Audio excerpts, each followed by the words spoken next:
Welcome to మన TV Telangana. గురుకుల ఉద్యోగ నియామకాల్లో భాగంగా ప్రతిరోజు ఒక విషయ నిపుణులతో మీ ముందుకు వస్తున్న విషయం తెలిసిందే. దానిలో భాగంగా ఈరోజు ఎన్విరాన్మెంటల్ ఇష్యూస్కి సంబంధించి దాంట్లో భాగంగా కాలుష్య కారకాలు, అసలు కాలుష్యం అంటే ఏంటి, ఇది ఎన్ని రకాలుగా ఉంటుంది, దాని ప్రభావాలు ఏంటి తదితర అంశాలను తెలుసుకోవడానికి ఈరోజు స్టూడియోలో మనతో ఉన్నారు విషయ నిపుణులు శివకుమార్ గారు. సార్ని అడిగి మరిన్ని విషయాలు తెలుసుకునే ప్రయత్నం చేద్దాం. నమస్కారం సార్. నమస్తే అండి. సార్ చెప్పండి, కాలుష్య కారకాలలో భాగంగా అసలు ఈ కాలుష్యం అంటే ఏంటి సార్, ఎన్ని రకాలుగా ఉంటుంది, దీనిపైన ఎగ్జామ్లో ఎలాంటి క్వశ్చన్ అడిగే అవకాశం ఉంది, తదితర అంశాలని వివరించే ప్రయత్నం చేయండి సార్. ఇక్కడ మనం ఇంతకుముందు డిస్కస్ చేసుకుంటున్నట్టుగా పర్యావరణానికి ఈరోజు ఉన్నటువంటి అత్యంత ప్రమాదకరమైన ముప్పు ఏమిటంటే పర్యావరణ కాలుష్యం. ఇది వాయు కాలుష్యం గాను, జల కాలుష్యం గాను, అట్లాగే భౌమ కాలుష్యం అంటే నేల కాలుష్యం, ఈ విధంగా అనేక రకాలుగా కాలుష్యాన్ని మనం చూస్తూ ఉన్నాం. ఈ మనకి ఎగ్జామ్ పాయింట్ ఆఫ్ వ్యూ వచ్చేసరికి కాలుష్య కారకాలు ఏమిటి, వాటి వల్ల కలిగే విపత్తులు అంటే ప్రమాదాలు ఏ విధంగా ఉన్నాయి, వాటి యొక్క ప్రభావాలు ఏమిటి, అది పర్యావరణ పరంగా ఎటువంటి ప్రమాదాలు దారితీస్తుంది, మానవుని యొక్క ఆరోగ్యానికి కానివ్వండి, ఇతర మిగిలిన జలచరాలు కానివ్వండి, మిగిలిన జీవులు కానివ్వండి, వీటన్నిటి మీద ఎటువంటి ప్రభావాలు కలుగజేస్తున్న విషయాలు మనకి ఎగ్జామినేషన్లో ప్రధానంగా అడగడం జరుగుతుంది.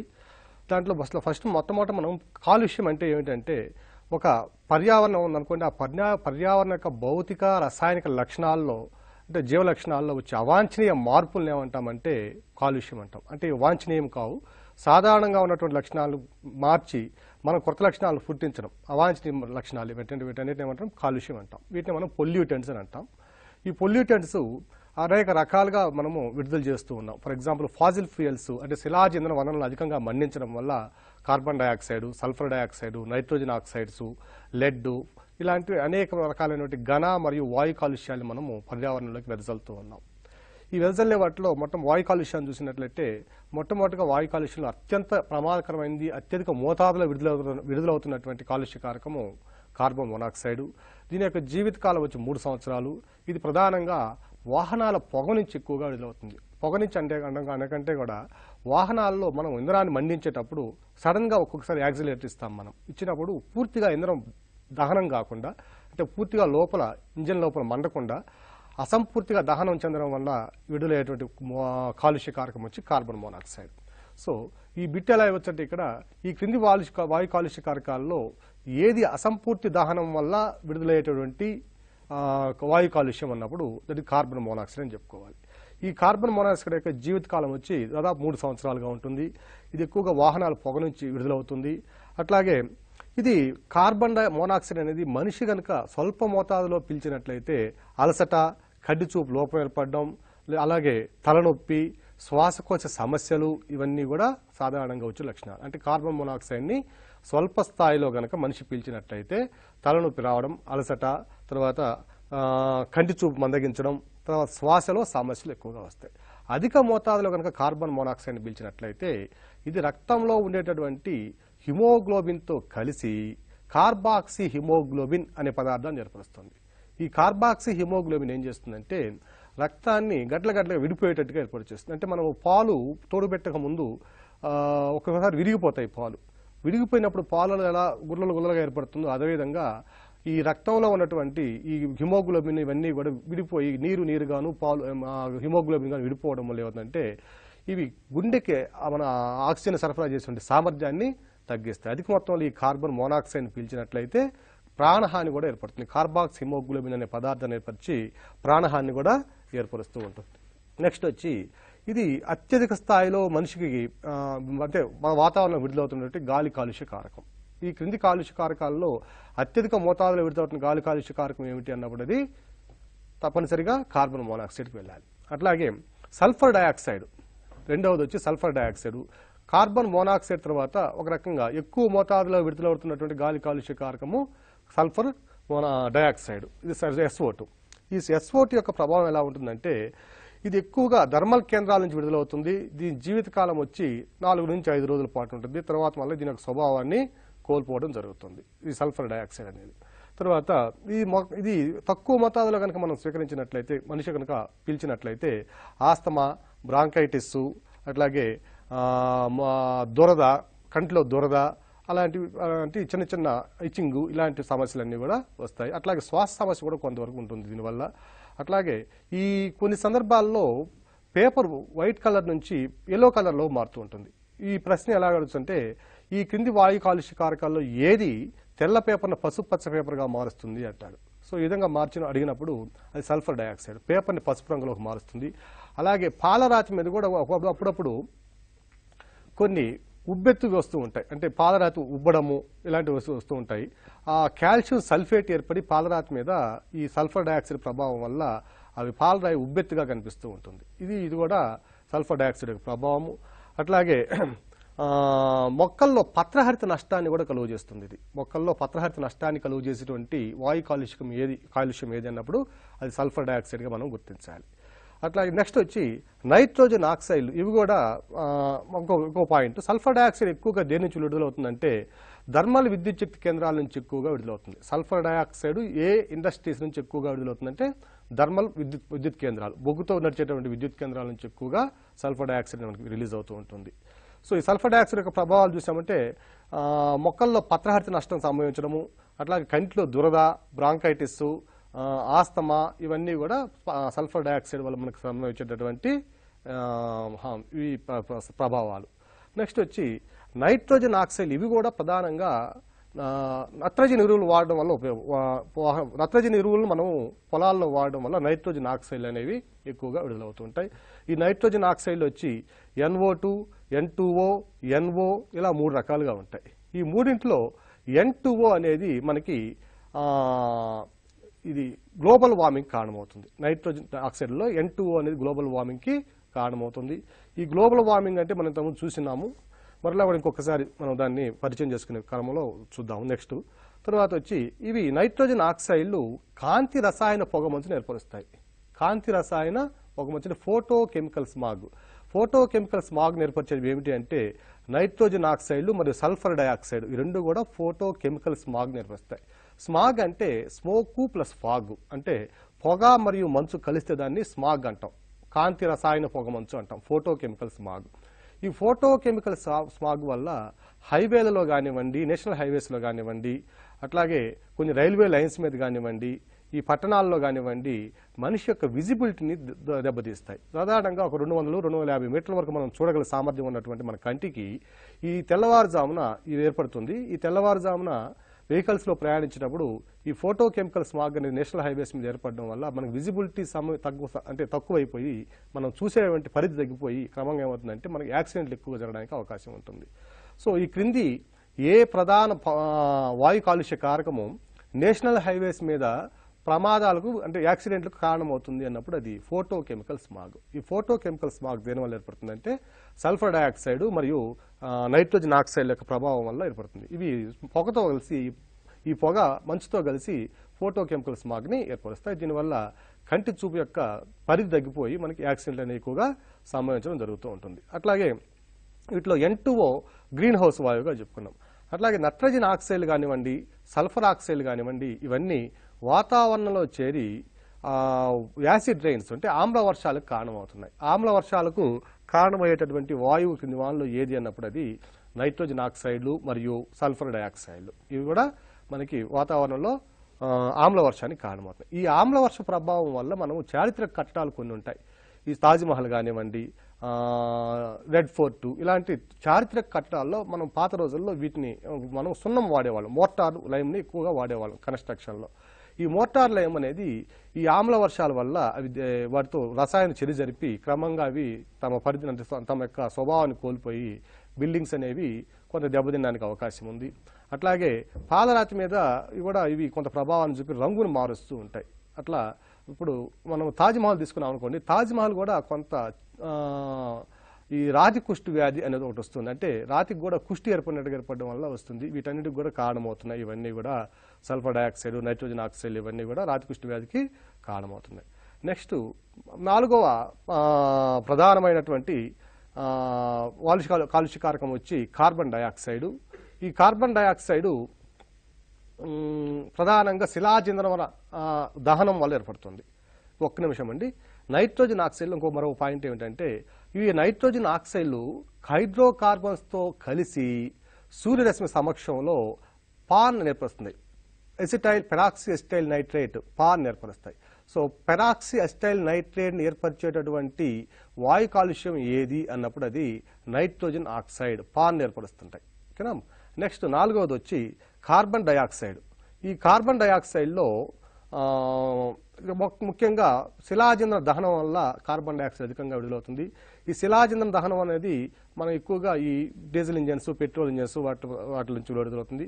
అలాగే అత్యధికంగా ఇండస్ట్రీస్ నుంచి, ఏ ఇండస్ట్రీ నుంచి మనకి కార్బన్ డయాక్సైడ్ విడుదలవుతుందంటే అది థర్మల్ విద్యుత్ శక్తి కేంద్రాలు. ఈ థర్మల్ విద్యుత్ శక్తి కేంద్రాల్లో 4 రకాల బొగ్గులు ఉంటాయండి. ఈ బొగ్గులో ఆంథ్రసైటు, బిట్యూమినస్, P2, లిగ్నైట్. ఈ P2 లిగ్నైట్లు ఎక్కువగా కార్బన్ డయాక్సైడ్ ఎక్కువగా విడుదలవుతుంది. మన ఆంథ్రసైట్ అనేది చాలా అత్యధిక కెలోరిఫిక్ వాల్యూ కలిగినటువంటి బొగ్గు రకము. ఇది ఎక్కువగా ఉత్పత్తి చేస్తున్న దేశం వచ్చి ఆస్ట్రేలియా. మనము భారతదేశంలో ఎక్కువగా లభించే బొగ్గు వచ్చి బిట్యూమినస్ బొగ్గు. ఈ బిట్యూమినస్ బొగ్గులో కార్బన్ యొక్క శాతము 65 నుంచి దాదాపుగా 70 నుంచి 90% వరకు ఉంటుంది. ఆంథ్రసైట్లో ఈ కెలోరిఫిక్ వాల్యూ అంటే కార్బన్ యొక్క కెలోరిఫిక్ వాల్యూ అత్యధికంగా ఉండే కార్బన్ దాదాపు 95% ఉంటుంది. సో ఈ ఆంథ్రసైట్ బొగ్గును కనుక మనం మండించినట్లయితే కొంతవరకు కార్బన్ డయాక్సైడ్ కానివ్వండి, దాని సల్ఫర్ కానివ్వండి, ఇవన్నీ కూడా కొంత తగ్గుముఖంలో ఉంటాయి. కానీ భారతదేశంలో లభిస్తున్న బొగ్గు బిట్యూమినస్ కాబట్టి దాంతోపాటుగా మనము తమిళనాడులోని నైవేల్ లిగ్నైట్ కార్పొరేషన్ నుంచి ఉత్పత్తి చేసే బొగ్గు లిగ్నైట్. ఈ లిగ్నైట్ని, బిట్యూమినస్ని ఎక్కువగా వాడడం వల్ల కూడా మనకి ఈ కార్బన్ డయాక్సైడ్ అనేది ఎక్కువగా విడుదలవుతూ ఉంటుంది. తర్వాత కార్బన్ డయాక్సైడ్ కూడా ప్రధానమైనటువంటి అది గ్రీన్ హౌస్ వాయువు. ఇంతకుముందు ఎపిసోడ్లో మనం చెప్పుకున్నాం. మరొకసారి కూడా మేము ఈ కార్బన్ డయాక్సైడ్ గ్రీన్ హౌస్ వాయువుకి ఎలా కారణమవుతుంది అంటే చూద్దాం. అసలు ఆ గ్రీన్ హౌస్ అంటే ఒక పచ్చదనంతో కూడినటువంటి ఇల్లు. ఆ పచ్చదనంతో కూడిన ఇల్లు అంటే ఎలాంటిదంటే నార్త్ వెస్టర్న్ యూరోప్ అంటే వాయువ్య ఐరోపా దేశాల్లో ఏం చేస్తారంటే ఆ చలికాలంలో కూడా వాళ్ళకి ఫ్రెష్ వెజిటేబుల్స్ అనేది డిమాండ్ ఎక్కువగా ఉంటుంది. ఆ మంచు పడే కాలంలో వాళ్ళకి వెజిటేబుల్స్ అనేది ప్రొడక్షన్ తక్కువ ఉంటుంది కాబట్టి ఆ వెజిటేబుల్స్ని పండించడం కోసం గాజుతో నిర్మించినటువంటి ఇళ్లలో నిర్మించేవాళ్ళు. ఈ గాజు ఇండ్లలోకి మనకి లోపలికి ఉష్ణాన్ని పంపించి ఆ ఉష్ణం కవోష్ణంగా ఉండేటట్టు చేసి లోపల ఛాంబర్స్ని అక్కడ అంటే ఉష్ణోగ్రత పడిపోకుండా ఆ ఉష్ణోగ్రత క్రమబద్ధీకరిస్తూ ఉష్ణోగ్రతను నియంత్రిస్తూ కూరగాయలను పండించడం అనేది ఒక సాంప్రదాయం ఉంది. దాన్ని ఏమంటామంటే గ్రీన్ హౌస్ అంటాం దాన్ని. ఆ గ్రీన్ హౌస్ ప్రధాని మనము ఈ భూతాపానికి కూడా ఉపయోగించుకుంటున్నాం. ఎలాగంటే ఒక గాజు ఇంట్లోకి గాజుతో నిర్మించిన ఒక భవనంలోకి సూర్యుడి నుంచి వచ్చే సూర్యకిరణాలు నేరుగా వచ్చి లోపలికి వెళ్ళి మళ్ళా పరావర్తనం చెందుతాయి. పరావర్తనం చెందక ముందర అవి తాడించడం వల్ల అంటే ఆ ఉన్నటువంటి ఉపరితలాన్ని కానీ గాజును కానివ్వండి, మొక్కలను కానివ్వండి, నేలను కానివ్వండి తాకడం వల్ల కొంత ఉష్ణశక్తి రిలీజ్ అయ్యి ఆ ఉష్ణశక్తి మాత్రమే లోపలుండి మిగిలిన కాంతి కిరణాలన్నీ కూడా వెనక్కి రావడం జరుగుతుంది. సో ఫలితంగా ఉష్ణం లోపలే ఉండడం వల్ల ఆ గాజు ఇల్లు అనేది కొంత గౌష్ణంగా ఉండి కూరగాయలు కానివ్వండి, ఆకుకూరలు కానివ్వండి, ఇవన్నీ పండడానికి అవసరమైన ఉష్ణాన్ని క్రమబద్ధీకరించి ఒక మంచి ఉత్పత్తికి తోడ్పడతాయి. అలాంటి ప్రభావం ఉన్నటువంటి వాయువులు ఏమంటామంటే గ్రీన్ హౌస్ వాయువులు అంటాం. ఈ గ్రీన్ హౌస్ వాయువులో ప్రధానంగా ఉండేది కార్బన్ డయాక్సైడ్. ఈ కార్బన్ డయాక్సైడ్ యొక్క ప్రభావం ఎలా ఉంటుందంటే కార్బన్ డయాక్సైడ్ శిలాజ ఇంధన వనరులను మనము దహించడం వల్ల కార్బన్ డయాక్సైడ్ విడుదలవుతుంది. కట్టె కానివ్వండి, బొగ్గు కానివ్వండి, పెట్రోలు, డీజిలు, కిరోసిన్ వీటన్నిటిని మనం దహనం చేస్తే మండించినప్పుడు వచ్చే వాయువు కార్బన్ డయాక్సైడ్. ఈ కార్బన్ డయాక్సైడ్ యొక్క పరిమాణము 1890, 1900 ప్రాంతంలో నుంచి 1950, 1960కి వచ్చేసరికి అంటే ఒక 70-80 సంవత్సరాల్లో ఎంత 10 రెట్లు పెరగడం జరిగింది. 1890, 1900 ప్రాంతంలో కార్బన్ డయాక్సైడ్ పరిమాణం 0.003% ఉంటే అది 1950కి వచ్చేసరికి 0.03% అంటే 10 రెట్లు పెరిగింది. ఈ క్రింది వాయు కాలుష్య కారకాలలో ఎక్కువగా మోతాదులో పెరిగినటువంటి వాయు కాలుష్య కారకం ఏది అన్నప్పుడు ఇది కార్బన్ డయాక్సైడ్గా మనం గుర్తించాలి. ఈ కార్బన్ డయాక్సైడ్ ఏం చేస్తుందంటే సూర్యుడి నుంచి వచ్చే సూర్యకిరణాలు భూమిని తాకి మరలా వెనక్కి వెళతాయి, పరావర్తనం చెందుతాయి. ఈ పరావర్తనం చెందే సూర్యకిరణాల నుంచి కొంత ఉష్ణాన్ని గ్రహించి తమలో ఉంచుకొని వాతావరణాన్ని కవోష్ణంగా ఉంచుతాయి. లేని పక్షంలో పగటి సమయంలో ఉష్ణోగ్రత 30 డిగ్రీలు ఉందనుకోండి, అదే రాత్రి సమయంలో సూర్యుడు యొక్క ఆప్షన్స్లో సూర్యుడు లేనప్పుడు ఉష్ణోగ్రతలు దాదాపుగా -15, -20 డిగ్రీలు సెంటీగ్రేడ్లు పడిపోతాయి. అలా పడిపోయిన సందర్భంలో మనం ఇక్కడ భూమి మీద జీవ మనుగడకి అనేది అసాధ్యమవుతుంది. సో జీవుల మనుగడకి వాతావరణంలో ఉష్ణోగ్రత క్రమబద్ధీకరించడానికి ప్రధానమైన వాయువు ఏమిటి అంటే కార్బన్ డయాక్సైడ్. సాధారణంగా కార్బన్ డయాక్సైడ్ అంటే చాలా చెడ్డ వాయువు, ఇది మనకి చాలా హాని చేస్తుంది అనుకుంటాము. కానీ భూమి మీద అసలు జీవం ఆవిర్భించడానికే కారణమైన వాయువు కార్బన్ డయాక్సైడ్. ఎలా అంటే భూమి ఏర్పడిన ఒక 500 మిలియన్ల సంవత్సరాల కంటే ఒక 0.5 బిలియన్ ఇయర్స్కి 500 మిలియన్ల సంవత్సరాల వరకు భూమి యొక్క ఉష్ణోగ్రత దాదాపుగా 8,000 డిగ్రీల సెంటీగ్రేడ్ నుంచి క్రమంగా తగ్గుతూ వచ్చి -15 డిగ్రీల సెంటీగ్రేడ్ పడిపోయింది. ఈ -15 డిగ్రీల సెంటీగ్రేడ్ పడిపోయిన తర్వాత భూమి నుంచి ఉద్భవించిన అగ్నిపర్వతాల వల్ల భూమిలో ఉన్న కార్బన్ డైఆక్సైడ్ బయటకు వచ్చి వాతావరణంలో కార్బన్ డైఆక్సైడ్ పరిమాణం క్రమంగా పెరుగుతూ వచ్చింది. ఈ పెరిగిన కార్బన్ డైఆక్సైడ్ ఏం చేస్తుంటే సూర్యుడి నుంచి వచ్చేటువంటి సూర్యకిరణాలు భూమిని తాకి వెనక్కి వెళ్లే క్రమంలో పరావర్తనం చెందేటువంటి టెరెస్ట్రియల్ అవుట్ గోయింగ్ రేడియేషన్ అంటాం దీన్ని. ఈ పరావర్తనం చెందిన కిరణాల నుంచి సూర్యకాంతిలో నుంచి సూర్యశక్తిని గ్రహించి వాతావరణంలో తన ఉష్ణాన్ని నిలుపుకోవడం అనే ఒక ధర్మాన్ని కలిగి ఉండడం వల్ల రాత్రి సందర్భాల్లో ఉష్ణోగ్రతను క్రమబద్ధంగా ఉండిస్తూ గణనీయంగా పడిపోకుండా కాపాడుతున్నటువంటి వాయువు కార్బన్ డైఆక్సైడ్.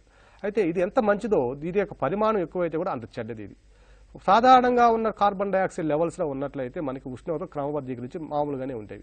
కానీ మనము ఇండస్ట్రియల్ రెవల్యూషన్ అంటే పారిశ్రామిక విప్లవం అనంతరం మనం ఏం చేస్తున్నామంటే విచ్చలవిడిగా మన యొక్క అవసరాలకు మించి మనం ఇంధన వనరులని మనం దహనం చెందిస్తూ ఉన్నాం. అలాగే అనేక రకాల పరిశ్రమల నుంచి కూడా మనం అనేక రకాలుగా మనం కార్బన్ డైఆక్సైడ్ వాతావరణం విడుదల చేయడం వల్ల ఈ కార్బన్ డైఆక్సైడ్ పరిమాణం పెరిగే కొద్దీ ఏమవుతుందంటే తనలో వాతావరణం నిలుపుకునేటువంటి ఉష్ణరాశి పరిమాణం కూడా పెరుగుతూ వస్తుంది. ఫలితంగా ఉష్ణరాశి పరిమాణం పెరగడం వల్ల ఈ ఉష్ణోగ్రతలు క్రమంగా పెరుగుతూ వస్తాయి వాతావరణంలో. దీన్నే గ్లోబల్ వార్మింగ్ అంటున్నాం. సో భూతాపానికి ప్రధాన కారణమైనటువంటి వాయువు ఏమిటి అంటే అది carbon dioxide. Which are the following is the major important gas responsible for the global warming అన్నప్పుడు కార్బన్ డైఆక్సైడ్. భూతాపానికి లేదా గ్లోబల్ వార్మింగ్కి కారణభూతమైనటువంటి వాయురాశి ఏదంటే అది కార్బన్ డైఆక్సైడ్. సో ఈ కార్బన్ డైఆక్సైడ్ పరిమాణం పెరుగుతూ ఉండడం వల్ల వాతావరణ ఉష్ణోగ్రతలు పెరుగుతూ ఉన్నాయి. వాతావరణ ఉష్ణ శక్తి పెరుగుతూ ఉంది. వాతావరణ ఉష్ణ శక్తి పెరుగుతూ ఉండే కొలది నీరు ఆవిరి కూడా ఎక్కువగా ఆవిరవడం జరుగుతుంది. ఇంకొక ఇంపార్టెంట్ బిట్ ఏంటంటే వాతావరణంలో నీటి ఆవిరి పరిమాణం ఎంత ఉంటుంది అంటే 100% నీరు వాయువులు తీసుకుంటే ఆ 100%లో నీటి ఆవిరి పరిమాణం 0.02% నుంచి 4% వరకు ఉంటుంది. అంతకంటే 4% కంటే నీరు ఆవిరి కనుక ఎక్కువైతే వాతావరణంలో ఆ నీటి ఆవిరి నిలుపుకోలేక ఒక్కసారిగా కుండపోతగా వర్షాలు సంభవించడానికి అవకాశం ఉంది. దాన్నే మనం ఏమంటే క్లౌడ్ బరెస్ట్ అంటున్నాం. సో వాతావరణంలో కార్బన్ డైఆక్సైడ్ పరిమాణం పెరగడం వల్ల ఏమవుతుందంటే ఉష్ణోగ్రతలు క్రమంగా పెరిగి ఈ పెరిగిన ఉష్ణోగ్రతల వల్ల ఎక్కువగా నీరు ఆవిరి అవుతూ ఉంటుంది. అంటే నీటి ఆవిరి పరిమాణం కూడా పెరుగుతూ ఉంటుంది.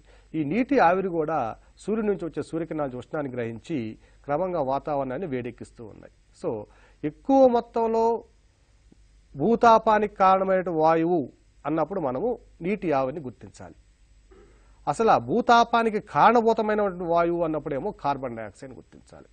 ఈ విధంగా ఈ రెండు వాయువులు గ్లోబల్ వార్మింగ్కి ప్రధానంగా కారణమవుతున్నాయి. సో మూడవ వాయువు ఏమిటంటే మీథేన్. ఇది దాదాపుగా 10%, 9 నుంచి 10% గ్లోబల్ వార్మింగ్ కారణమవుతుంది. ఈ మీథేన్ ఎక్కువగా విడుదల చేసేటువంటి దేశం ఏమిటి అన్నప్పుడు భారతదేశంగా గుర్తించాలి. సో మీథేన్ పరంగా గ్లోబల్ వార్మింగ్ కారణం ప్రధానంగా అత్యధికంగా కారణమవుతున్న దేశం ఏమిటంటే అది భారతదేశంగా గుర్తించాలి. ఇందువల్ల మీథేన్ భారతదేశం ఎక్కువగా రిలీజ్ చేస్తుందంటే మీథేన్ ఎక్కువగా కౌ డంగ్ అంటే పశువుల పేడలో నుంచి వస్తుంది. పశువుల పేడలో ఉండే ప్రధాన వాయువులు ఏమిటంటే కార్బన్ డైఆక్సైడ్ మరియు మీథేన్. కదా కార్బన్ డైఆక్సైడ్ యొక్క పరిమాణం 45% ఉంటే మీథేన్ వచ్చి 55% ఉంటుంది. సో ఈ మీథేన్ కానీ కార్బన్ డైఆక్సైడ్ కానీ ఈ పేడలోంచి ఎక్కువగా వస్తుంది. ఎందువల్ల పేడ ఎక్కువగా వస్తుందంటే ప్రపంచవ్యాప్తంగా ఉన్నటువంటి పశు సంపదలో అత్యధిక పశు సంపద కలిగినటువంటి దేశము ఇండియా, భారతదేశం. ఫలితంగా అలాగే భారతదేశం మీథేన్ ఇంకొక రకంగా కూడా ఎక్కువగా రిలీజ్ చేస్తుంది. ఎలా అంటే అది వ్యవసాయ వ్యర్థాలను కుళ్ళబెట్టడం వల్ల పంట పండిన తర్వాత మనము పంట పొలాల్లో గడ్డిని కానివ్వండి ఆ మొక్కలను కానివ్వండి మనం కుళ్ళబెడుతున్నాం. ఈ కుళ్ళబెట్టినప్పుడు కుళ్ళబడిన పదార్థాల నుంచి విడుదలయ్యే వాయువు ఏమిటంటే మీథేన్. ఈ విధంగా మీథేన్ ఎక్కువగా విడుదల చేస్తున్న దేశం ఏమిటంటే భారతదేశం. దీని తర్వాత గ్లోబల్ వార్మింగ్కి అది భూతాపానికి ఎక్కువగా కారణమైన వాయువు ఏమిటంటే తర్వాత సల్ఫర్ హెక్సాఫ్లోరైడ్ SF6, అట్లాగే కొంత ఓజోను, అలాగే క్లోరోఫ్లోరోకార్బన్స్ ఇవన్నీ కూడా భూతాపానికి కారణమవుతున్న వాయువులు. మరలా ఇంకొకసారి చెప్తామేనండి. భూతాపానికి కారణమయ్యే వాయువు క్రింది వానలో ఏది అనడండి. క్రింది వానలో భూతాపానికి కారణం కాని వాయువు ఏది అంటాడు. ముందు మన కారణమైన వాయువులు తెలుసుకోవాలి. ఫస్ట్ గ్లోబల్ వార్మింగ్కి కారణమయ్యే వాయువులు ఏంటంటే కార్బన్ డైఆక్సైడ్, నీటి ఆవిరి, మీథేను, sulphur hexafluoride SF6, nitrogen oxide ఇప్పుడు తెలుసుకున్నామని N2O అని తెలుసుకున్నాం N2O. అట్లాగే ఓజోను, ట్రోపో ఆవరణంలో ఉండే కొంత ఓజోన్ ఉంటుంది. ఆ ఓజోన్ కూడా గ్లోబల్ వార్మింగ్ కారణమవుతుంది. అట్లాగే మనకి ఓజోన్ పొర దెబ్బతినడానికి కారణమైన వాయువులైనటువంటి హైడ్రోక్లోరోఫ్లోరోకార్బన్స్, క్లోరోఫ్లోరోకార్బన్స్ అంటే క్లోరిన్, ఫ్లోరిన్ ఉన్నటువంటి ఏ కాంపౌండ్స్ అయినా కూడా మనకి భూతాపానికి కారణమైనటువంటి వాయురాశులు ఇవన్నీ కూడా. నెక్స్ట్ ఈ కార్బన్ డయాక్సైడ్ తర్వాత అత్యధికంగా విడుదలవుతున్న మరొక వాయువు ఏంటంటే పదార్థ రేణువులు. ఫర్ ఎగ్జాంపుల్ మైనింగ్ ఇండస్ట్రీ ఉంది. మైనింగ్ దగ్గర మనము ఆ దుమ్ము ధూళి కణాలు బయటకు మన వాతావరణం విడుదలవుతుంటాయి. అట్లాగే asbestos industry, coal industry, thermal power stations, వీటన్ని ప్రాంతాల్లో కూడా కొంత దుమ్ము ధూళి అనేవి మనకి వాతావరణంలోకి విడుదలవుతూ ఉంటాయి. ఆ 10 మైక్రాన్ల లోపు పరిమాణం కనుక ఉంటే, అందుకంటే తక్కువగా ఉంటే అవి తీవ్ర వాయు కాలుష్యాన్ని దెబ్బతీస్తుంది, కారణమవుతాయి. 10 మైక్రాన్ల కంటే పదార్థ రేణువులు ఎంత పరిమాణం ఉంటే అవి వాయు కాలుష్యాన్ని దెబ్బతీస్తాయన్నప్పుడు దాని యొక్క ఆన్సర్ ఏమిటంటే 10 మైక్రాన్ల లోపు పరిమాణం గల ఏ పదార్థ రేణువులైనా కూడా వాయు కాలుష్యం, చాలా తీవ్రమైన వాయు కాలుష్యాన్ని కారణమవుతాయి. ప్రధానంగా వీటి వల్ల వచ్చే ప్రాబ్లం ఏమిటంటే శ్వాస వ్యవస్థను దెబ్బతీస్తాయి. బ్రాంకైటిస్ అనేది ప్రధానంగా వచ్చే సమస్య పదార్థ రేణువుల ద్వారా. ఫర్ ఎగ్జాంపుల్ మనం కొత్తగూడెం తీసుకున్నాం అనుకోండి. కొత్తగూడెము ఈ తెలంగాణ అంటే సింగరేణి కాలనీస్లో పనిచేసేటువంటి, మైన్స్లో పనిచేసేటటువంటి ప్రతి ఎంప్లాయీకి కూడా దాదాపు ఎక్కువ మందికి ఒక వ్యాధి రావడానికి కారణం దాన్నే బ్లాక్ లంగ్ క్యాన్సర్ అంటాం. బ్లాక్ లంగ్ క్యాన్సర్ వస్తుంది. దీనివల్ల ఎందువల్ల అంటే వాళ్ళు తెలవకుండానే ఆ బొగ్గు పరిశ్రమల్లో పనిచేసేటువంటి ఆ కార్మికులు ఆ బొగ్గు రేణువులని అంటే కార్బన్ రేణువులు క్రమంగా పీల్చుకుండడం వల్ల లంగ్స్ అంతా కూడా బ్లాక్ అయిపోయి అది క్యాన్సర్కి దారితీసేటువంటి అవకాశం ఉంది. ఇవన్నీ కూడా మనకి వాయు కాలుష్యాలు రకాలు. తర్వాత మన భారతదేశం 2017 ఏప్రిల్ 6వ తేదీన మొట్టమొదటిసారిగా నేషనల్ ఎయిర్ క్వాలిటీ ఇండెక్స్ని ప్రారంభించింది. అంటే జాతీయ వాయు కాలుష్య సూచీని ప్రారంభించింది. మనం అభ్యర్థులు గుర్తుంచుకోవాల్సిన అంశము, ఏ సంవత్సరంలో జాతీయ వాయు కాలుష్యాన్ని ప్రారంభించడం జరిగింది అన్నప్పుడు ఏప్రిల్ 6, తర్వాత 2015 అండి. మనకి స్లైడ్లో పొరపాటు జరిగింది, 2017 అది స్లైడ్లో తప్పున్నదండి, గమనించండి. ఏప్రిల్ 6, 2015 నేషనల్ ఎయిర్ క్వాలిటీ ఇండెక్స్ని ప్రారంభించింది. అట్లాగే ప్రపంచం మొత్తం మీద Yale centre for environment law and policy అనేది అమెరికాకు చెందిన ఒక సంస్థ. Yale centre for environment law and policy అనేది అమెరికాకు చెందిన సంస్థ. ఈ సంస్థ ప్రతి సంవత్సరం కూడా భారతదేశంతో పాటు 178 దేశాల్లో ఎయిర్ క్వాలిటీని గుర్తించి అత్యంత కాలుష్యమైన నగరాలు ఏమిటి, ఏ నగరాల కాలుష్యం తక్కువగా ఉన్నది అనే ఒక సూచీని, ఒక రిపోర్ట్ని విడుదల చేస్తూ ఉంటుంది. అలా విడుదల చేసేటువంటి రిపోర్ట్లో భారతదేశము 178 దేశాల జాబితాలో 154వ స్థానము, 155వ స్థానంలో ఉంటుంది. 155, పోయిన సంవత్సరం అయితే 154లో ఉంది. ఈ సంవత్సరం వచ్చి ఇంకా రిలీజ్ చేయలేదు ఇది. తర్వాత ఈ national air centre for environment law and policy విడుదల చేసిన నివేదిక ప్రకారము ప్రపంచంలో ఉన్నటువంటి 20 అత్యంత కాలుష్యపూరిత నగరాలను తీసుకుంటే అత్యంత కాలుష్యపూరితమైన నగరం వచ్చి ఢిల్లీ. ఢిల్లీ ప్రపంచంలో కల్లా అత్యంత కాలుష్యమైన నగరం ఏమిటి అంటే అది ఢిల్లీగా గుర్తించండి. ఈ ఢిల్లీకి కాలుష్యం ఎక్కువగా కావడానికి కారణం ఏమిటంటే ఇది కూడా మనకి ఇంతకుముందు సివిల్స్లో 2015లో జనరల్ స్టడీస్లో మెయిన్స్లో క్వశ్చన్ ఇచ్చాడు. ప్రతి సంవత్సరం కూడా నవంబరు, డిసెంబర్ నెల మధ్యకాలంలో ఢిల్లీలో నేషనల్ హెల్త్ ఎమర్జెన్సీని ప్రకటిస్తారు. జాతీయ ఆరోగ్య అత్యవసర పరిస్థితి ప్రకటించిన నగరం కూడా ఢిల్లీ. ఈ నగరాన్ని అత్యధికంగా ప్రకటించడానికి కారణం ఏంటంటే జాతీయ ఆరోగ్య అత్యవసర పరిస్థితిని ప్రకటించడానికి గల కారణం ఏమిటంటే ఈ ప్రాంతంలో ఢిల్లీలో నవంబరు, డిసెంబర్ నెలకు వచ్చేసరికి మంచు ఎక్కువగా ఉంటుంది. అదేవిధంగా భారతదేశం మొత్తం మీద తీసుకుంటే వాహనాల సంఖ్య అత్యధికంగా ఉన్నటువంటి నగరం కూడా ఢిల్లీ. ఈ ఢిల్లీలో వాహనాల సంఖ్య ఎక్కువ కావడము, ఢిల్లీ చుట్టుపక్కల ప్రాంతాల్లో ఉన్నటువంటి పంజాబు, హర్యానా, ఉత్తరప్రదేశ్ ఈ ప్రాంతాల్లో నవంబర్ నెల కల్లా పంటలు కోయడం అంటే హార్వెస్టింగ్ అయిపోయి పంటల్ని నూర్పిడి జరిగిపోయి అక్కడ ఉన్నటువంటి ఆ గడ్డిని మళ్ళీ రెండవ పంట పండించడానికి ఇబ్బంది కాబట్టి దాన్ని వెంటనే తగలబెట్టడం చేస్తారు. ఈ తగలబెట్టడం వల్ల ఈ ప్రాంతం ఢిల్లీ మధ్యలో ఉన్నారు కాబట్టి ఈ చుట్టుపక్కల ప్రాంతాల్లో ఈ గడ్డిని తగలబెట్టడం వీటన్నిటి వల్ల ఏమవుతుందంటే వాయువు అంతా కూడా కాలుష్యభరితంగా అయిపోతుంది. అందువలన అత్యధికంగా వాయు కాలుష్య నగరంగా గుర్తించబడింది. సో మన కరెంట్ అఫైర్స్ బిట్ కూడా ఈ బిట్ ఇది. ఏ ప్రాంతంలో జాతీయ ఆరోగ్య అత్యవసర పరిస్థితిని ప్రకటిస్తున్నారు, ఏ రాష్ట్రంలో లేదా ఏ నగరంలో అన్నప్పుడు ఢిల్లీ. జాతీయ అత్యవసర పరిస్థితి ప్రకటించగల కారణాలు ఏమిటి అని అన్నప్పుడు 4 కారణాలు ప్రధానంగా ఉంటాయి. మొట్టమొదటి కారణం ఏమిటంటే ఇక్కడ వాహనాల సంఖ్య అత్యధికంగా ఉండడం వల్ల వాయు కాలుష్యం ప్రధానంగా ఉంటుంది. అలాగే రెండవ కారణం ఏమిటంటే నవంబరు, డిసెంబర్ నెలల్లో చుట్టుపక్కల ఉన్న పంజాబు, హర్యానా, ఉత్తరప్రదేశ్ ఈ రాష్ట్రాలలో పంట నూర్పిడి తర్వాత గడ్డిని తగలబెట్టడం అనేది రెండవ కారణం. మూడవ కారణం ఏమిటంటే ఈ ప్రాంతంలో ఢిల్లీ నగరంలో భారతదేశంలో కల్లా అత్యధిక కుటీర పరిశ్రమలు కలిగిన నగరం ఏంటంటే ఢిల్లీ. ఈ కుటీర పరిశ్రమలో బేకింగ్ ఇండస్ట్రీ అనేది ఎక్కువగా ఉంటుంది. ఈ రోటీ ఇలాంటి తయారు చేయడము, తర్వాత బేకరీస్ వీటన్నిటి ఉండడం, హోటల్స్ ఎక్కువగా ఉండడము, అలాగే ఈ విద్యుత్తును అధికంగా చలికాలంలో రూమ్ హీటర్స్ ఎక్కువగా వాడడం, వీటన్నింటి వల్ల కూడా మనకి వాయు కాలుష్యం అనేది ఎక్కువగా జరుగుతూ ఉంటుంది. అట్లాగే ప్రపంచంలో ఉన్నటువంటి ఈ 20 కాలుష్య నగరాల్లో అత్యధిక కాలుష్య నగరాలు 20 ఉంటే ఆ అత్యంత 20 కాలుష్య నగరాల్లో భారతదేశంలోనే 13 నగరాలు ఉన్నాయి. ప్రపంచవ్యాప్తంగా ఉన్నటువంటి అత్యధిక కాలుష్య నగరాలు మొత్తం 20లో భారతదేశంలో ఉన్న నగరాల సంఖ్య ఎంత అంటే 6 నగరాలు ఉన్నాయి. మొత్తం 13 నగరాలు భారతదేశంలో ఉన్నాయి. తర్వాత ఈ ఎయిర్ క్వాలిటీ ఇండెక్స్ని మనము అనుకున్నట్టుగా ఏప్రిల్ 6, 2015 సంవత్సరంలో ప్రారంభించినటువంటి ఎయిర్ క్వాలిటీ ఇండెక్స్ భారతదేశంలో ఉన్నటువంటి ఎయిర్ని అంటే వాయువుల్ని 6 రకాలుగా విభజించింది. 6 విభాగాలుగా విభజిస్తే ఆ ఎయిర్ క్వాలిటీ ఇండెక్స్ 1 నుంచి 50 వరకు కనుక ఉంటే దానికి గాఢ హరిత రంగుని కేటాయించడం జరుగుతుంది. గాఢ హరిత రంగు ఎయిర్ క్వాలిటీ ఇండెక్స్ గాఢ హరిత రంగుని సూచించిందంటే దాంట్లో కాలుష్యం ఏ పరిస్థితిలో ఉంటుంది, తక్కువ, మధ్యమం, ఎక్కువ, తీవ్రం అన్నప్పుడు గాఢ హరితం రంగు కలిగినటువంటి కాలుష్య సూచి అనేది తక్కువ కాలుష్యాన్ని సూచిస్తుంది. హరితం అనేది గ్రీన్ కాబట్టి మనం ఆ విధంగా గుర్తుపెట్టుకోవాలి, తక్కువ కాలుష్యాన్ని సూచిస్తుంది. తర్వాత 51 నుంచి 100 వరకు ఉన్నటువంటి ఎయిర్ క్వాలిటీ ఇండెక్స్ని లేత హరిత రంగులో సూచిస్తుంది. అంటే లేత హరిత రంగు వచ్చిందంటే కొంచెం వాయు కాలుష్యం ఎక్కువైంది అని అర్థం. దీని ద్వారా శ్వాసకోశ సమస్యలు అనేవి, మనకి శ్వాస తీసుకోవడం ఇబ్బంది అనే పరిస్థితులు తలెత్తుతాయి. నెక్స్ట్ గాఢ హరిత రంగు నుంచి లేత హరిత రంగు, తర్వాత వచ్చి పసుపు రంగు ఉన్నటువంటి ఎయిర్ క్వాలిటీ ఇండెక్స్ 101 నుంచి 120. అభ్యర్థులు ఈ వాల్యూస్ ఎవరు కూడా గుర్తుపెట్టుకోవాల్సిన అవసరం లేదు. ఆ రంగు దేనిని సూచిస్తుంది అనేది ఒక 2-3 పాయింట్స్ గుర్తుపెట్టుకుంటే సరిపోతుంది.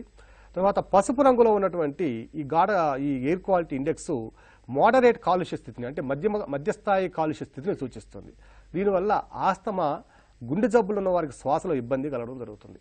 ఆస్తమా రావడం, అట్లాగే గుండె జబ్బులు ఉన్న వారికి శ్వాసలో ఇబ్బంది కలగడం కూడా జరుగుతూ ఉంటుంది. అట్లాగే కాలుష్యము నారింజ రంగు ఉన్నట్లయితే, వాయు కాలుష్యం నారింజ రంగులో సూచించినట్లయితే దానికి ప్రభావం పూర్ అని, అంటే చాలా తక్కువగా ఉంది, కాలుష్యం ఎక్కువగా ఉంది, ఎయిర్ క్వాలిటీ చాలా తక్కువగా ఉన్నది అని అర్థం.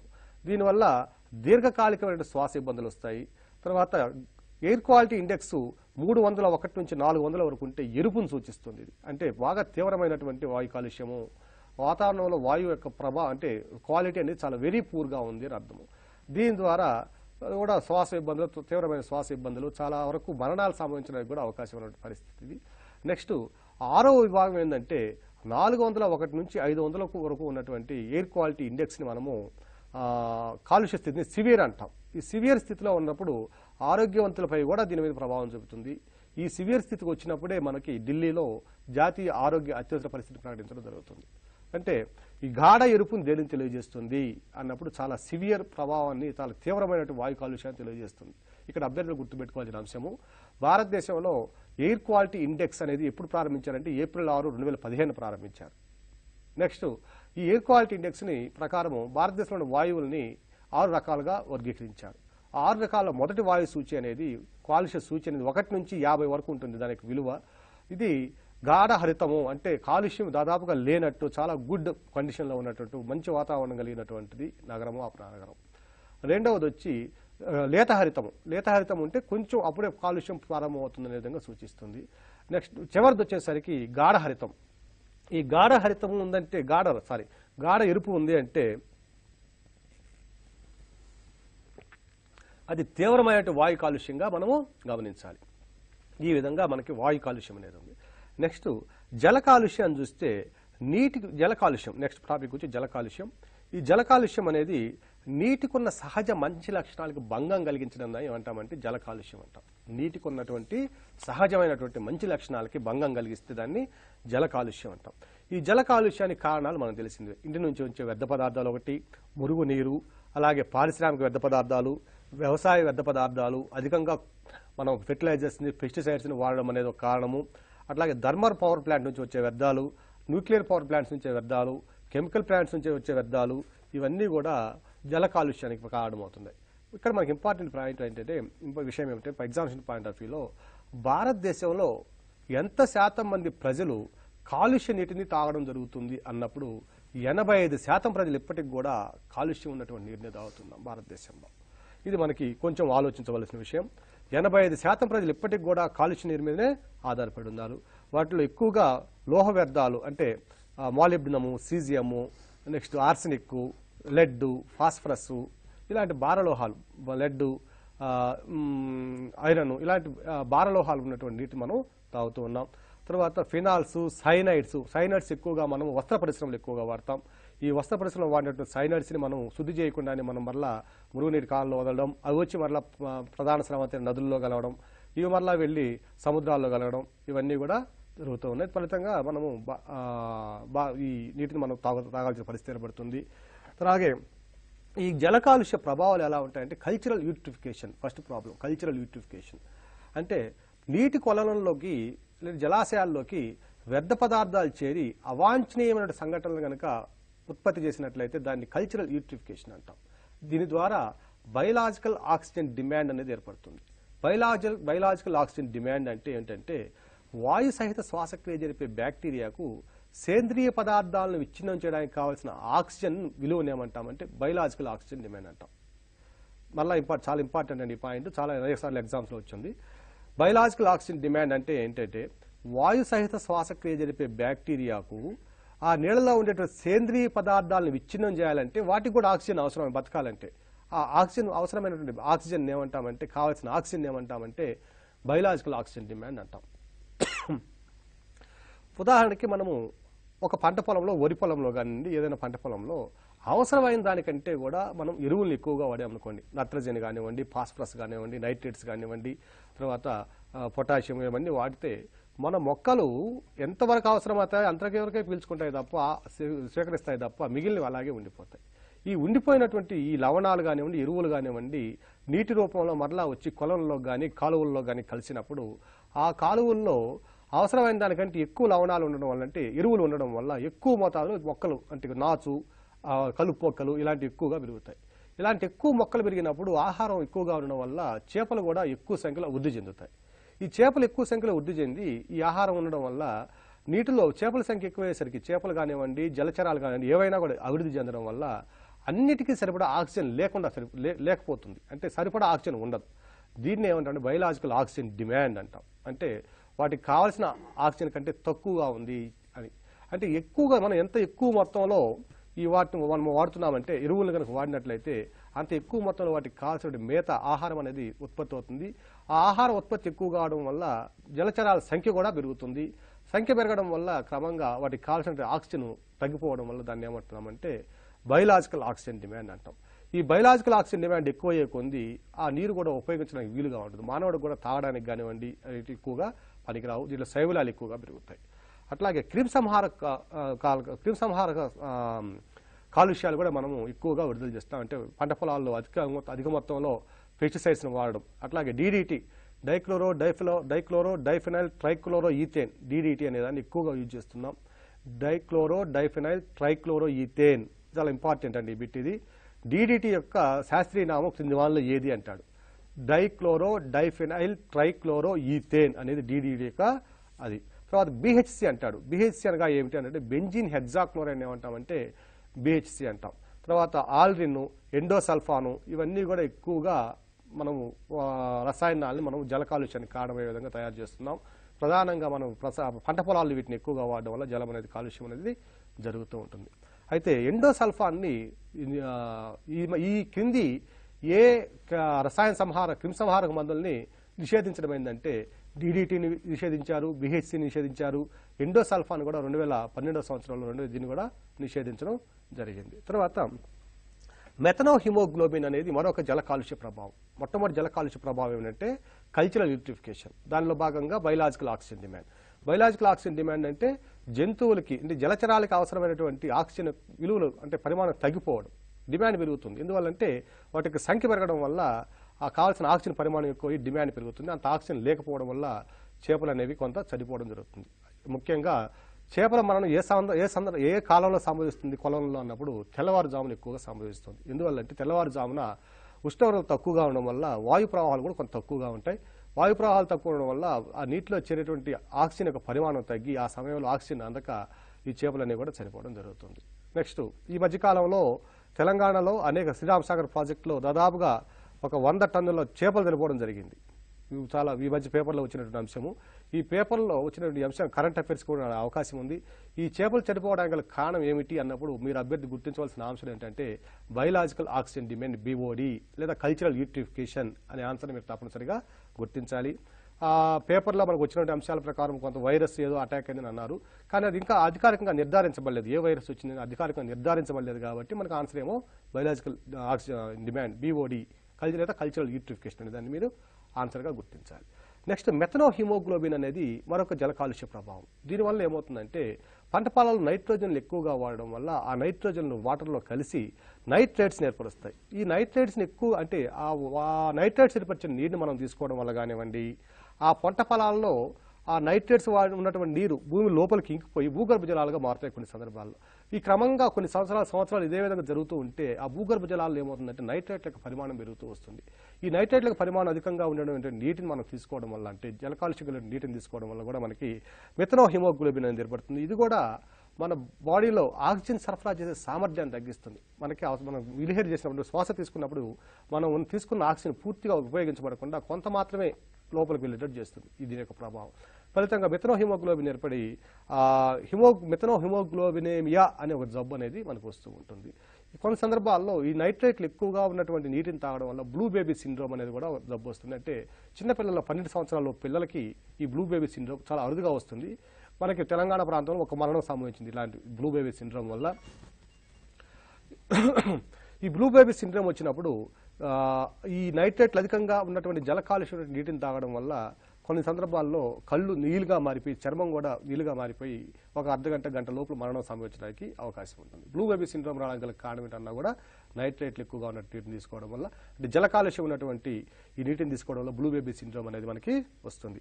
అలాగే ఉష్ణ కాలుష్యం వల్ల అంటే అధికంగా గ్లోబల్ వార్మింగ్ అంతా మనం ఇప్పుడు చెప్పుకున్నాం. ఉష్ణోగ్రత పెరగడం వల్ల ఏమవుతుందంటే జలచరాల మీద ఎటువంటి ప్రభావం చూపుతుందంటే వాటి యొక్క ఫెర్టిలిటీని దెబ్బతీస్తుంది. అంటే మనకి చేప గుడ్లు ఉన్నా కూడా అన్ని చేప గుడ్లు కూడా జనాలకు నోచుకోలేకపోవడం, అట్లాగే చేపలు గుడ్లు పెట్టే సందర్భాల్లో ఆ గుడ్లు కొంత చనిపోవడం జరుగుతుంది. అలాగే గుడ్లు పెట్టేటటువంటి హ్యాచింగ్ ఆ టైం అది కూడా కొంత మార్పులకు లోనవుతూ ఉంటుంది. సో జల కాలుష్య ప్రభావంతో పాటు ఉష్ణోగ్రతల వల్ల కూడా జలాల్లో ఉన్నటువంటి ఈ జీవులు అనేవి కొంత చనిపోవడము, దాని యొక్క ఫెర్టిలిటీ దాని యొక్క జీవన విధానంలో దాని చక్రంలో కొంత అవాంతరాలు ఒడిదుడుకులు అనేవి ఏర్పడడం జరుగుతూ ఉంటుంది. నెక్స్ట్ అలాగే ఈ మనిషిలో ప్రభావాలు ఎలా ఉంటాయంటే ఒకవేళ వెండి గనక వెండి గనక మనకి ఆ నీటిలో ఉన్నటువంటి తీసుకున్నట్లయితే దానివల్ల కాలేయము ఊపిరితిత్తు వ్యాధులు వస్తాయి. వెండి జల కాలుష్యంగా కలిగినటువంటి నీటిని కనుక మనం తాగినట్లయితే కాలేయ సంబంధిత వ్యాధులు, ఊపిరితిత్తు వ్యాధులు ఇవన్నీ కూడా వస్తాయి. నెక్స్ట్ సీసం ఎక్కువగా ఉండేటువంటి నీటిని కనుక తాగితే హిమోగ్లోబిన్కి బాగా దెబ్బతీస్తుంది. హిమోగ్లోబిన్ అనేది కొంత ప్రభావానికి లోనవుతుంది. అలాగే గుండె జబ్బులు కూడా ఎక్కువగా వస్తాయి. సీసము జల కాలుష్యంగా ఉన్నటువంటి నీటిని తీసుకున్నట్టే వచ్చే జబ్బు ఏమిటి అన్నప్పుడు అది గుండె జబ్బులు.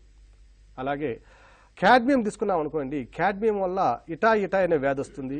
మూత్రపిండాల వ్యాధులు, వెంధ్యత్వము ఇవన్నీ కూడా క్యాడ్మియం లోపం వల్ల అంటే క్యాడ్మియం ఎక్కువగా ఉండడం వల్ల మనకు వచ్చేటటువంటి వ్యాధులు. అలాగే మ్యాంగనీస్ తీసుకున్నాం అనుకోండి, మ్యాంగనీస్ వల్ల వచ్చే జబ్బులు ఏంటి కంటి జబ్బులు, తర్వాత వెంధ్యత్వం వస్తుంది. అలాగే బేరియం కార్బోనేట్ తీసుకున్నామంటే కాలేయము, శ్వాసకోశ వ్యాధులు, గుండె జబ్బులు ఇవన్నీ కూడా వస్తాయి. నెక్స్ట్ ఆర్సెనిక్ చాలా ఇంపార్టెంట్ అండి. ఈ క్రింది జల కాలుష్య కారకం వల్ల మనకి క్యాన్సర్ సంభవిస్తుంది అన్నప్పుడు ఆర్సెనిక్ని అధిక మోతాదులో అంటే రోజు కొంత మోతాదులో తీసుకుంటూ ఉంటే మనిషి ఎందుకు చనిపోయాడో కూడా అర్థం కాని పరిస్థితి వస్తుంది. మనిషి ఎవరైనా చంపాలనుకుంటే పూర్వకాలంలో ఎవరైనా ఒక రాజును కానివ్వండి, ఒక వ్యక్తిని కానివ్వండి, చంపడానికి వీలైనటువంటి వ్యక్తిని వాళ్ళ ఆహారంలో కానీ జనంలో కానివ్వండి ఆర్సెనిక్ కలిపి చంపేవాళ్ళు. అంటే నెమ్మదిగా ఏమవుతుందంటే ఆ వ్యక్తికి ఆహారం తీసుకునే సామర్థ్యం తగ్గిపోతుంది. మొదట క్రమంగా నిర్వేదము, తర్వాత కండరాల క్షీణత ఇవన్నీ కూడా వచ్చి క్రమంగా మనిషి మరణానికి కారణమవుతుంది ఇవన్నీ కూడా. నెక్స్ట్ పాదరసం వల్ల పక్షవాతం ఎక్కువగా వస్తుంది, ఎముకల క్షీణత వస్తుంది. తర్వాత ఈ పాదరసం వల్ల 1950లో జపాన్ తీర ప్రాంతంలో ఉండేటువంటి మినిమిటా అనే తీర ప్రాంతంలో ఆ చేపలను ఎక్కువగా తీసుకోవడం వల్ల అంటే పాదరస కాలుష్యం వల్ల కాలుష్యానికి గురైనటువంటి చేపలు అధికంగా తీసుకోవడం వల్ల మినిమిటా అనే వ్యాధి వచ్చింది. ఈ మినిమిటా అనే వ్యాధి యొక్క లక్షణాలు ఎలా ఉంటాయి? ఇంతకుముందు మనకు ఒకసారి ఒక అభ్యర్థి అడుగున్నారు. మినిమిటా వ్యాధి మనం ఎలా ఉంటుందంటే కాళ్ళు తిమ్మిర్లు పట్టడం, చేతులు తిమ్మిర్లు పట్టడం, నమ్మలెస్ అంటాం దాన్ని, నమ్మలెస్ తిమ్మిర్లు పట్టడం ఇలాంటివి వస్తుంది. తర్వాత ఎముకల్లో క్షీణత, కండరాల్లో క్షీణత వస్తుంది. అలాగే చెవుడు ఇలాంటివి కూడా మనకి ఎక్కువగా వస్తాయి. చెవుడు కూడా మనకి ఈ పాదరసం వల్ల వచ్చేటువంటి ఒక అనర్థము.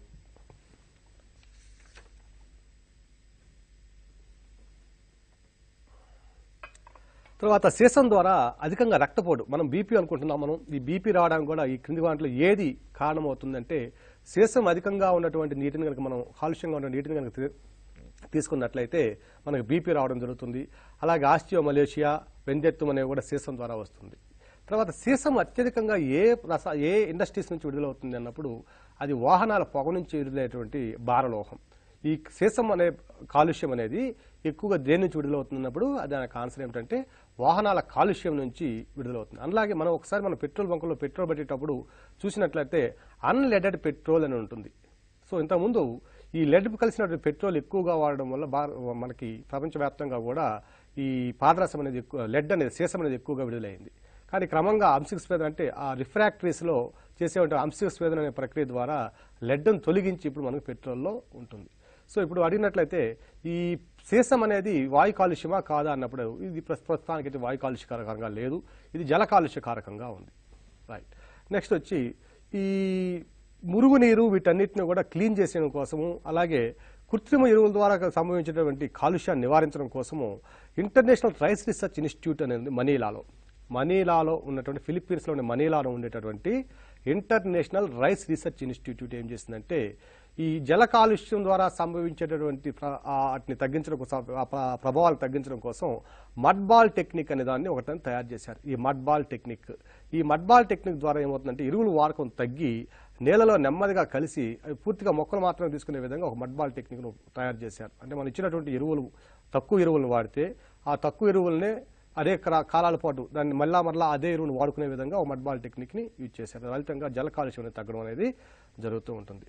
నెక్స్ట్ భౌమ కాలుష్యం అంటే భూమికి సంబంధించిన కాలుష్యాలు మనకి ముఖ్యంగా ఈ గృహాల నుంచి విడుదలైన వ్యర్థ పదార్థాలు ప్రధానంగా మనకు భూ కాలుష్యానికి ఎక్కువగా కారణమవుతుంటే ప్లాస్టిక్స్ ఎక్కువగా భూ కాలుష్యానికి కారణమవుతున్నాయి. గాజు ముక్కలు, కాగితాలు, వివిధ రసాయన పదార్థాలు ఇవన్నీ కూడా మనకి భూ కాలుష్యాన్ని కలుగజేస్తున్నాయి. అలాగే బురద, చెత్తా చెదారము, తర్వాత పాలిథిన్ను, ఖాళీ సీసాలు, డబ్బాలు ఇవన్నీ కూడా భూ కాలుష్యానికి మనకి దారితీస్తున్నాయి. నెక్స్ట్ ధ్వని కాలుష్యానికి వచ్చేసరికి ధ్వనిని డెసిబల్స్లో కొలుస్తాం. దేంట్లో కొలుస్తామంటే డెసిబల్స్లో కొలుస్తాం. ఈ ధ్వని కాలుష్యానికి ప్రధాన కారణాలు ఏమిటంటే జనాభా పెరుగుదల ఒకటి, పట్టణీకరణ, వాహన రవాణా, యంత్రశక్తి వినియోగం, పరిశ్రమలు పెరగడం ఇవన్నీ కూడా ధ్వని కాలుష్యానికి ప్రధానమైనటువంటి కారణాలు. ఈ ధ్వని కాలుష్యము దాదాపు 40 డెసిబల్స్ కంటే కనుక ఎక్కువ ఉన్నట్లయితే దాన్ని ధ్వని కాలుష్యంగా పరిగణిస్తాం. 40 డెసిబల్స్ కంటే కనుక ఎక్కువైతే దాన్ని ధ్వని కాలుష్యంగా మనం పరిగణిస్తాం. నెక్స్ట్ వచ్చి దీనికి సంబంధించిన కొన్ని బిట్స్ మనకి అభ్యర్థులు గుర్తుపెట్టుకోవాలి. తర్వాత ప్రపంచ చిత్తడి నేలల దినం అనేది ఎప్పుడు జరుగుతుందంటే ఫిబ్రవరి 2న జరుగుతుంది. ప్రపంచ చిత్తడి నేలల దినం పోయినసారి చెప్పవలసిన టాపిక్ ఇది. అట్లాగే నగోయా ప్రోటోకాల్ అని ఉంది. ఈ నగోయా ప్రోటోకాల్ ఎప్పుడు అమల్లోకి వచ్చిందంటే ఇది వచ్చి 2014 సంవత్సరం నగోయా ప్రోటోకాల్ అమల్లోకి వచ్చింది. తర్వాత క్యాన్సర్ కారణమయ్యే భారలోహం అనుకున్నాం ఇప్పుడే. ఆర్సెనిక్ అనేది క్యాన్సర్ కారణమయ్యే భారలోహము. తర్వాత జల కాలుష్య నియంత్రణ చట్టం ఎప్పుడు అమల్లోకి వచ్చిందంటే ఇది వచ్చి జల కాలుష్య నివారణ చట్టం 1974లో వచ్చింది. జల కాలుష్య నివారణ చట్టం.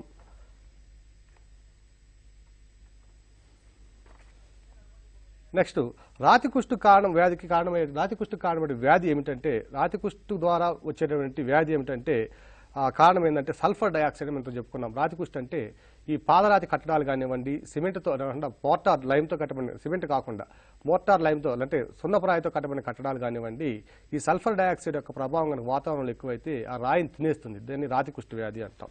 అట్లాగే భోపాల్లో ఉన్నటువంటి వాయు కాలుష్యం ద్వారా 1985 సంవత్సరంలో భోపాల్లో అంటే యూనియన్ కార్బైడ్ ఫ్యాక్టరీ నుంచి మిథైల్ ఐసోసైనేట్ అనే ఒక రసాయన పదార్థం విడుదల కావడం వల్ల ఒకే 2 గంటల్లో దాదాపు 9,172 మంది చనిపోవడం జరిగింది.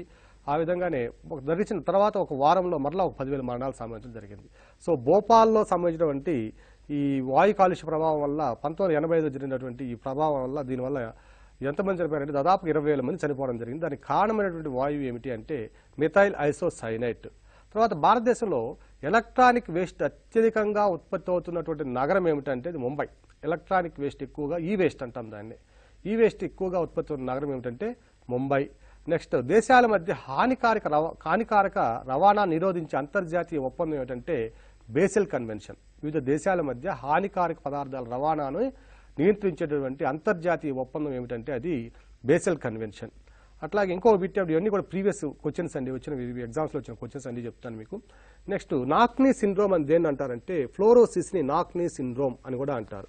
అట్లాగే నగరాల్లో ఏ శబ్ద తీవ్రత ఎంత తక్కువగా ఉంటే ఏ లిమిట్ కంటే ఉంటే దాన్ని సురక్షితమైన నగరంగా పరిగణిస్తారు అంటాడు.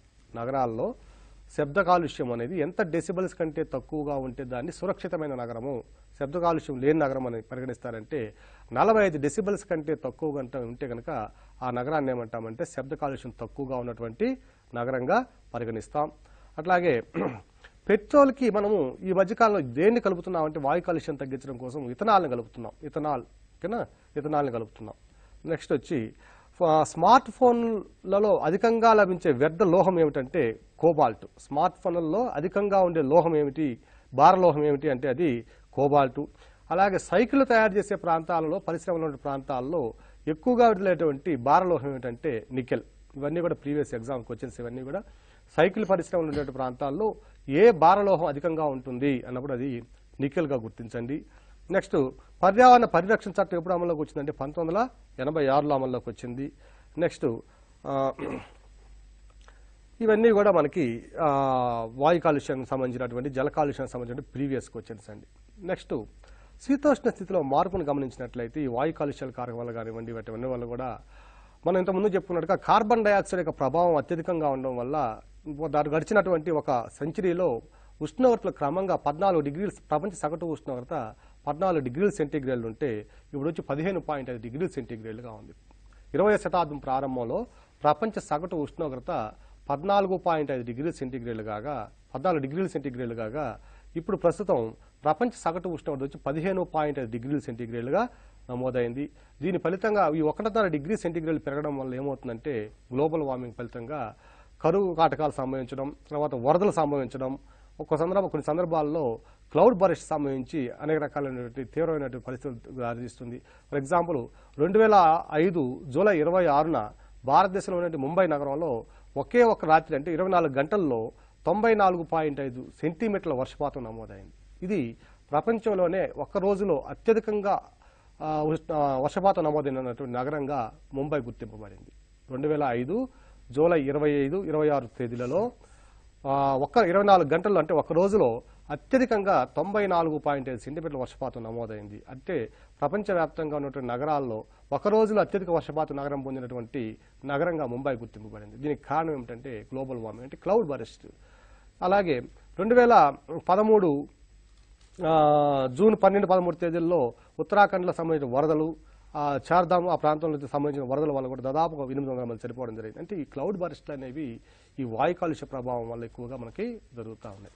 ఈ కార్బన్ డైఆక్సైడ్ ఎక్కువ కావడం ఫలితంగా ఉష్ణోగ్రత పెరగడం, ఈ ఉష్ణోగ్రత పెరగడం వల్ల ఏమవుతుందంటే నీటి ఆవిరి పరిమాణం పెరగడం, ఈ నీటి ఆవిరి పరిమాణం పెరిగి ఒకసారిగా కుండపోతగా వర్షాలు సంబంధించినవన్నీ కూడా వాయు కాలుష్యాల వల్ల మనం అనుభవిస్తున్నటువంటి ఈ ప్రధానమైనటువంటి ఫలితాలు. అట్లాగే ప్రపంచవ్యాప్తంగా ఉన్నటువంటి మంచు కొండలు కూడా అంటే హిమనీనదాలు కూడా క్రమంగా కరిగిపోతూ వస్తున్నాయి. ఒకప్పుడు అంటార్కిటికా ప్రాంతంలో భూమి కనపడేది కాదు. ప్రస్తుతం మనం ఈ మధ్య కాలంలో కూడా పేపర్లో చూస్తూ ఉన్నాం. అంటార్కిటికా ఖండ ప్రాంతంలో భూమి యొక్క పై పొరలు వెలుపలకు వస్తున్నాయి. అంటే పైన ఉన్న మంచు కరిగిపోవడం వల్ల ఏమవుతుందంటే ఆ భూమి యొక్క పొరలు అనేవి బయటకు పడుతూ ఉన్నాయి. ఈ భూమి పొరలు బయటపడడం వల్ల ఏమవుతుందంటే మంచు కింద కొంత కార్బన్ డైఆక్సైడ్ నిక్షిప్తమై ఉంటుంది. ఈ నిక్షిప్తమైన కార్బన్ డైఆక్సైడ్ మంచు కరిగిపోవడం వల్ల ఏమవుతుందంటే మరలా వాతావరణం విడుదల కావడం వల్ల క్రమంగా ఏమవుతుందంటే వాతావరణం మరలా గ్లోబల్ వార్మింగ్ కారణం కావడానికి అవకాశం ఏర్పడుతుంది. మరలా గ్లోబల్ వార్మింగ్ జరగడానికి ఎక్కువగా అవకాశం ఏర్పడుతుంది. అట్లాగే ఇదే పరిస్థితి కనుక ఉష్ణోగ్రతలు పెరుగుతూ కనుక పోయినట్లయితే 2050 నాటికి భారతదేశంలో జీవనదులైనటువంటి సింధు నదులు, దాని ఉపనదులు, అట్లాగే గంగా, బ్రహ్మపుత్ర నదులు కూడా తీవ్రమైన నీటి కొరతని ఎదుర్కోవడానికి అవకాశం ఉంది. అభ్యర్థులు గుర్తుంచుకోవాల్సిన అంశం ఏమిటంటే భారతదేశంలో ఏ సంవత్సరం నాటికి గంగా నది పరివాహక ప్రాంతం గంగా నది ఎండాకాలంలో ఎండిపోవడానికి అవకాశం ఉంది, నీటి కొరతని తీవ్ర కొరతను ఎదుర్కొంటుందంటే 2050 సంవత్సరానికి ఇదే ఉష్ణోగ్రతలకు నమోదు ఇట్లాగే కొనసాగినట్లయితే 2050 నాటికి గంగో నది జన్మస్థానం గంగోత్రి హిమనదం, హిమనీనదం, యమునోత్రి హిమనీనదం ఇవన్నీ కూడా కరిగిపోయి పూర్తిగా మనం తీవ్రమైనటువంటి ఉత్తర భారతదేశం తీవ్రమైనటువంటి నీటి ఎద్దడికి లోను కావాల్సినటువంటి పరిస్థితి ఏర్పడుతుంది. అలాగే భారతదేశంలో ప్రపంచం తర్వాత అంటే ధ్రువ ఉపధ్రువ ప్రాంతాల తర్వాత అత్యధికంగా అంటే అతిపెద్దదైనటువంటి హిమనీనదాలు ఉన్న ప్రాంతం హిమాలయాలు. అందులో ఉన్నటువంటి హిమనీయ నదము మనం ఇంతకుముందు చెప్పుకున్నట్లుగా ఇది భారత్ పాకిస్తాన్ మధ్య ఉన్నటువంటి హిమనీయ నదం సియాచిన్ గ్లేషియర్. ఈ సియాచిన్ గ్లేషియర్ కూడా ప్రపంచవ్యాప్త అంటే మనం భారతదేశంతో పాటు పాకిస్తాన్లో కూడా దాదాపు 40 కోట్ల మంది ప్రజానీకానికి ఇది జీవనాదిగా ఉంది.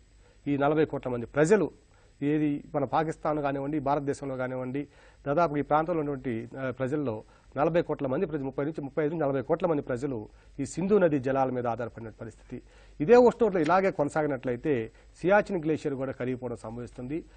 ప్రపంచంలో ధ్రువ ఉపధ్రువ ప్రాంతాల తరువాత అంటే ఆ ప్రాంతంలో ఉన్నటువంటి హిమనీయ నదాల తర్వాత అతిపెద్దదైన హిమనీయ నదాలు ఉన్న ప్రాంతం ఏంటంటే ఈ హిమాలయాల ప్రాంతం. టిబెట్, హిందూ కుష్ పర్వతాలు, తర్వాత కైలాసగిరి పర్వతాలు, ఈ పర్వతాలంతా కూడా హిమనీయ నదాలకు పేరు పొందినటువంటి ప్రాంతాలు.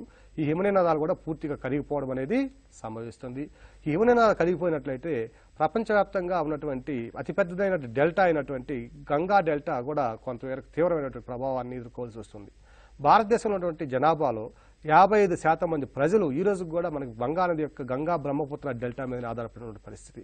ఈ గంగా బ్రహ్మపుత్ర డెల్టా అంటే పాకిస్తాన్, మన బంగ్లాదేశ్, ఇండియాలో ఉన్నటువంటి డెల్టా దాదాపు 55 కోట్ల మంది ప్రజలకు జీవనాడిగా ఉంది.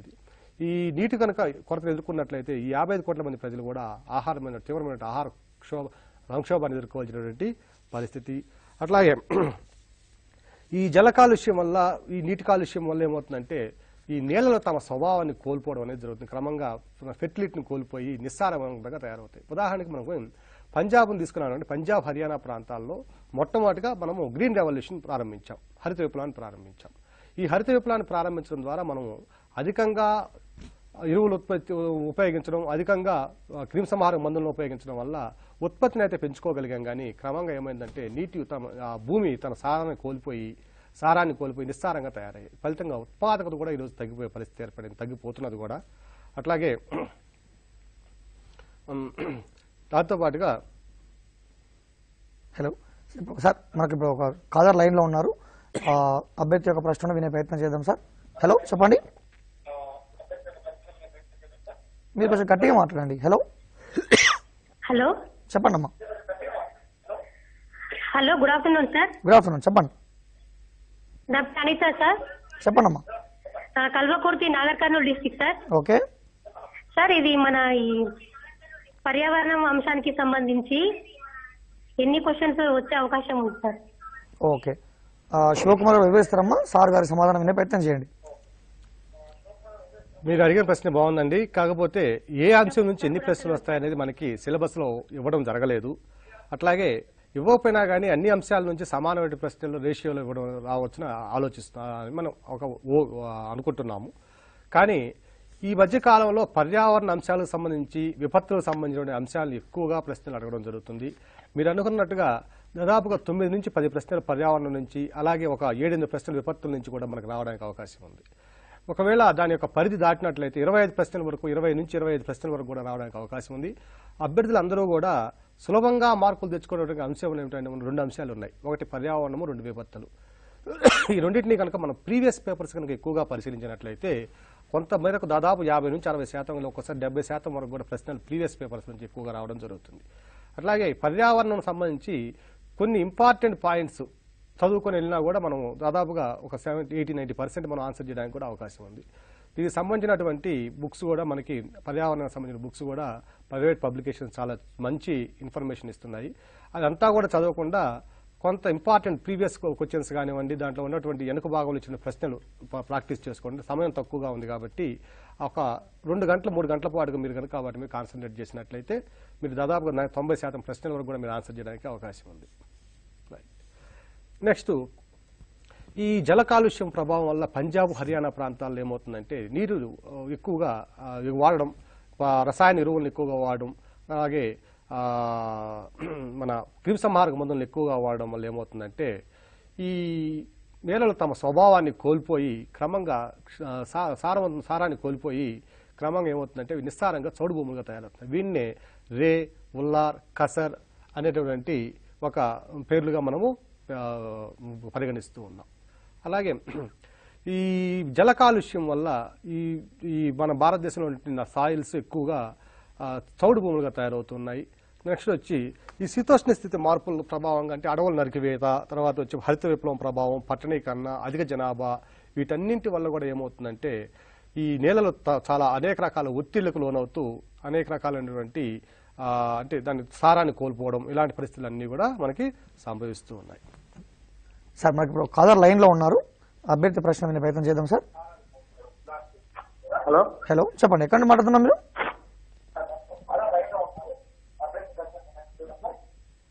హలో చెప్పండి సార్, ఎక్కడి నుంచి మాట్లాడుతున్నారు మీరు?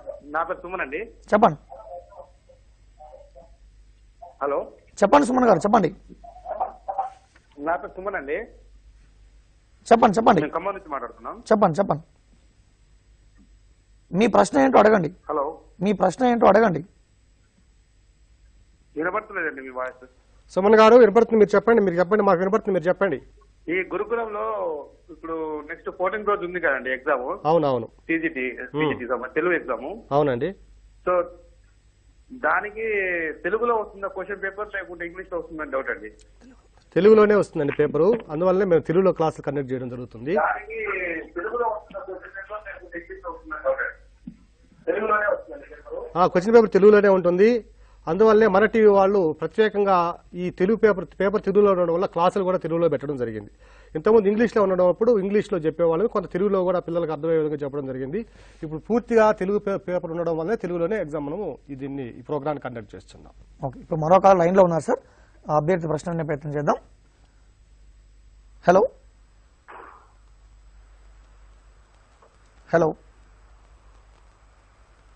ఓకే, కాల్ కట్ అయి ఉంటుంది సార్.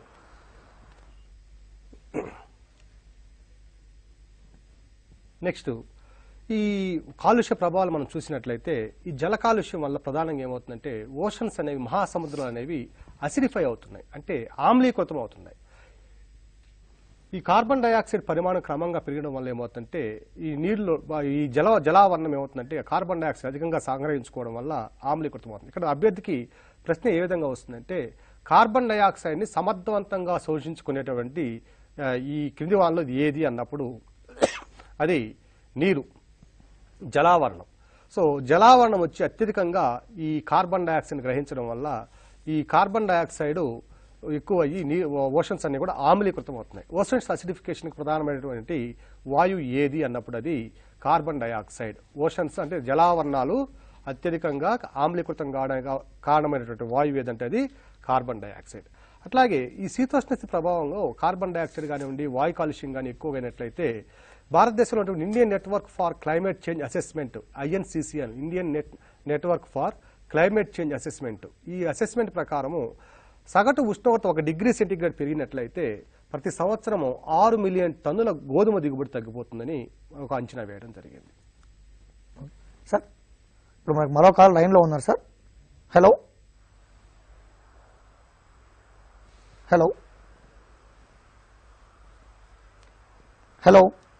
చెప్పండి, ప్రశ్న ఏంటో అడగండి. ఎక్కడి నుంచి మాట్లాడుతున్నారు మీరు? ఓకే, బహుశా కాల్ కట్ అయ్యింది సార్. నెక్స్ట్ చివరిగా ఇంకొక పాయింట్ ఏమిటంటే ఈ 2100 సంవత్సరం నాటికి ఈ శీతోష్ణ ప్రభావాలు అంటే ఈ కాలుష్యాలు ఇదే విధంగా ఎక్కువ అవుతున్నట్లయితే, ఉష్ణ కాలుష్యం కానివ్వండి, కాలుష్యాలు అంటే ఎక్కువైతే కనుక ఉష్ణోగ్రత పెరుగుదల ఇదే విధంగా కొనసాగితే 2100 సంవత్సరం నాటికి దాదాపుగా సముద్ర జలాల మట్టం వచ్చి 80 సెంటీమీటర్ల మేర పెరిగే అవకాశం ఉంది. ఫలితంగా అనేక దీవులు కానివ్వండి, అలాగే అనేక కోస్తా ప్రాంతాలు, లోతట్టు ప్రాంతాలు, సముద్ర మట్టం కూడా దిగువ ఉన్నటువంటి భూములు కానివ్వండి, నేలలు కానివ్వండి, ఇవన్నీ కూడా మునిగిపోయి సముద్రంలో సబ్మెర్జ్ అయిపోయే పరిస్థితి వస్తుంది. ఈ కాలుష్య కారకాల్లో భాగంగా వాయు కాలుష్యం, జల కాలుష్యం, శబ్ద కాలుష్యం, ఈ వాయు కాలుష్యంలో ఎయిర్ క్వాలిటీ ఇండెక్స్ అని, దాంతోపాటు global warming, green house gases, దాంతోపాటు జల కాలుష్యము, శబ్ద కాలుష్యం తదితర అంశాలని శివకుమార్ వివరించారు. రేపు మరొక అంశంతో మీ ముందుకు వస్తాం. అంతవరకు సెలవు.